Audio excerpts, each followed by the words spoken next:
Hi friends, welcome to millet recipes Tamil. இன்றைக்கி நம்ம சேனலில் மஷ்ரூம் பிரியாணி ரெசிபி தான் பார்க்க போகிறோம். ஹோட்டல் ஸ்டைலில் எப்படி பண்ணுறதுன்னு பார்த்துலாம் வாங்க. இதுக்கு பிரியாணி மசாலா எதுவுமே தேவையில்லை. வீட்டில் வச்சுருக்க பொருளை வச்சு ரொம்ப சிம்பிளாக எப்படி பண்ணுறதுன்னு பார்த்துலாம் வாங்க. அதுக்கு ஒரு பேனை சூடு பண்ணிவிட்டு 1 டேபிள் ஸ்பூன் நெய் ஆட் பண்ணிக்கோங்க. நெய் எந்த அளவுக்கு ஆட் பண்ணுறீங்களோ அந்த அளவுக்கு பிரியாணிக்கு நல்லா சுவை இருக்கும். அப்புறமா கொஞ்சமாக ஆயில் ஆட் பண்ணிவிட்டு நம்ம பிரியாணி மசாலா சேர்த்துக்கிறதுனால இந்த சுருள்பட்டையை நல்லா இடிக்கல்ல வச்சு தட்டி எடுத்துகிட்டு வந்துடணும். இந்த அளவுக்கு நல்லா பொடிச்சு வச்சுக்கோங்க. அப்புறம் 1 டேபிள் ஸ்பூன் பெருஞ்சீரகம் போட்டிருக்கேன். ஜாதிபத்திரி 1, 4 கிராம்பு, 10 அண்டிப்பருப்பை ஃபஸ்ட்லேயே போட்டுருங்க. போட்டு எல்லாம் நல்லா கோல்டன் ப்ரௌன் ஆனதுக்கப்புறமா ஒரு ஆனியன், மீடியம் சைஸ் ஆனியனை நல்லா கட் பண்ணி வச்சுருக்கேன் ஸ்லைசஸாக, அதுவும் ஆட் பண்ணிவிட்டு 2 தக்காளி ஆட் பண்ணிக்கணும். மஷ்ரூம் பிரியாணிக்கு தக்காளி நல்லா ரெட்டிஷாக கனிஞ்சு இருக்கும்ல, அந்த தக்காளி தான் நல்ல சுவை இருக்கும் கண்டிப்பாக. அதனால் நாட்டு தக்காளி நல்லா கனிஞ்சிருக்கிறதா பார்த்து சேர்த்துக்கோங்க. இதுக்கப்புறமா தக்காளி நல்லா தொளி பிரிஞ்சு ஒரு 5 நிமிஷம் வரைக்கும் ஆயிலே நல்லா குக் ஆகட்டும். ஸோ ஆயில் நல்லா அதிகமாக சேர்த்துட்டிங்கன்னா நல்லா குக் ஆகிடும். அப்புறம் இஞ்சி பூடு பேஸ்ட்டு 1 டேபிள் ஸ்பூன் சேர்த்துருக்கேன். ஒரு துண்டு இஞ்சி, 5 பூடு சேர்த்துட்டு நல்லா பேஸ்ட்டாக அரைச்சி எடுத்துகிட்டு வந்துடுங்க. தண்ணி எதுவும் சேர்க்காம அரைச்சி எடுத்துகிட்டு பேஸ்ட்டை நம்ம 1 டேபிள் ஸ்பூன் அளவு சேர்த்துக்கணும். சேர்த்து நல்லா வதக்கி விடணும். இஞ்சி பூடு பேஸ்ட்டோட பச்சை வாசனை துளி கூட இருக்கக்கூடாது. இது வதங்கிறதுக்கு ஒரு 5 நிமிஷமாட்டம் ஆகும். அந்தளவுக்கு நல்லா வதக்கிக்கிட்டிங்கன்னா பிரியாணிக்கு நல்ல சுவை இருக்கும். இதுக்கப்புறமா ஒரு கை அளவுக்கு மல்லி இலை, புதினா, அதாவது ஒரு 10 இலைகள் இருக்கிற மாதிரி சேர்த்துக்கோங்க. இதுக்கு அதிகமாகவும் சேர்த்துக்க வேணாம். இந்த மல்லி இலைகளையும் புதினாவையும் நேராக சேர்த்துக்காமல் நல்லா பொடிசாக கட் பண்ணிவிட்டு சேர்த்துக்கணும். அப்போ தான் நமக்கு பிரியாணி சாப்பிடும்போது டிஸ்டர்பன்ஸ் எதுவும் இருக்காது, நல்லா மசிஞ்சு கிடைக்கும். இலைகள்லாம் வெந்துடும் இல்லையா, அதனால் பிரியாணியில் சேர்த்துருக்கதே தெரியாது.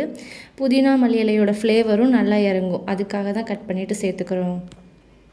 மல்லி இலை, புதினா ரெண்டையுமே நல்லா சேர்த்ததுக்கப்புறமா நல்லா வதக்கி விட்டுருங்க. விட்டுட்டு ஒரு 5 நிமிஷம் கழித்து 1 டேபிள் ஸ்பூன் வத்தல் பொடி, 1 டேபிள் ஸ்பூன் மல்லித்தூள், 1/2 டேபிள் ஸ்பூன் பெப்பர் பொடி, மிளகுத்தூள் ஆட் பண்ணிக்கணும். நம்ம பிரியாணி மசாலா சேர்த்துக்காததுனால இந்த 3 ஆட் பண்ணிக்கிறோம்.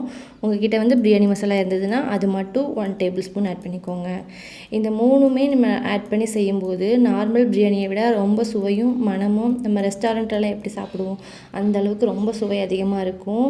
உங்களுக்கு பிரியாணி மசாலா போடும்போது கூட ஃப்ளேவர் ரொம்ப ஓவராக இருக்கிற மாதிரி இருக்கும். இந்த மாதிரி மசாலா சேர்த்து பண்ணும்போது ரொம்ப மைல்டாக ஒரு பிரியாணி சாப்பிடணும்னு ஃபீல் பண்ணுவோம்ல, அந்த பிரியாணி உங்களுக்கு எக்ஸாக்டாக கிடைக்கும். கண்டிப்பாக இந்த மெத்தடில் ஒரு டைம் ட்ரை பண்ணி பாருங்கள்.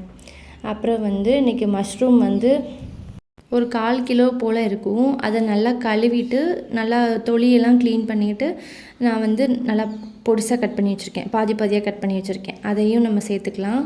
இன்றைக்கி நான் சீரக சம்பா அரிசி தான் பிரியாணிக்கு எடுத்திருக்கேன். 1.5 கப் எடுத்திருக்கேன்.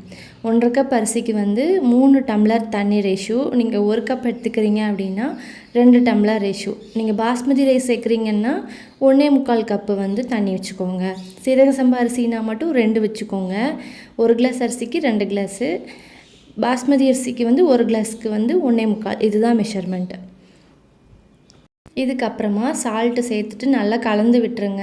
கலந்து விட்டுட்டு உப்பு செக் பண்ணிவிட்டு ஒரு கொதி வந்ததுக்கு அப்புறமா நம்ம 20 நிமிஷம் ஊற வச்சுருந்த அரிசியை 3 டைம் வாஷ் பண்ணிவிட்டு நம்ம கொதிக்கிற தண்ணியில் சேர்த்துக்கலாம். பாஸ்மதி அரிசியாக இருந்தது அப்படின்னா நீங்கள் 1/2 மணி நேரம் ஊற வைக்கணும். சீரக சம்பா அரிசினா 20 நிமிஷம் ஊற வச்சாலே சரியாக இருக்கும் உங்களுக்கு. இது போல் அரிசியை சேர்த்ததுக்கு அப்புறமா நல்லா ஒரு முறை கலந்து விட்டுட்டு உப்பு செக் பண்ணிக்கோங்க. அரிசி சேர்த்ததுக்கு அப்புறமேட்டுக்கு உங்களுக்கு உப்பு காணலைன்னா இந்த டைமில் நீங்கள் சேர்த்துட்டு இது போல் ஃப்ளாட்டாக இருக்கக்கூட ஒரு பிளேட் போட்டு நல்லா மேலே வெயிட்டான ஒரு கல் வச்சுருங்க. உங்களுக்கு வெயிட்டாக இருக்க கல் கிடைக்கல அப்படின்னா நல்லா ஒரு பாத்திரம் நிறைய தண்ணி, ஹாட் வாட்டர் வச்சு இந்த பிளேட்டுக்கு மேலே அந்த ஹாட் வாட்டர் அந்த பாத்திரத்தை வச்சு அந்த ஹாட் வாட்டரும் மூடி போட்டு மூடியிருக்கணும்.